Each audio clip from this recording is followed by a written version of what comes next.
Mana bu 7 xil asal aralashgan.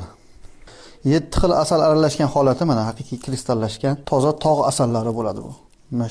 Mashinasi shved bo'ladi, shved asali bu. Kunlar sovigan sari ko'pchilikda uchrab turadigan muammolar shamollash, gripp, buyrak siydik yo'llari shamollashi, prostata shamollashlari va qon kamayib ketishlik, immunitet tushib ketishlik paydo bo'ladi. Shuning uchun biz 11 xil quruq meva, 7 xil asalni birlashtirib, quvvat qorishma tayyorlayapmiz.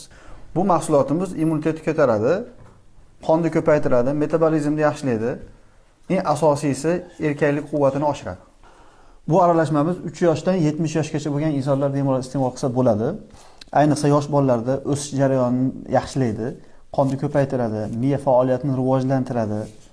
Asallarimiz juda eski asallar, kristallashgan, oltinga teng asallar bo'ladi bular hammasi. Bu asallarimiz 7 xil asal qo'shyapmiz.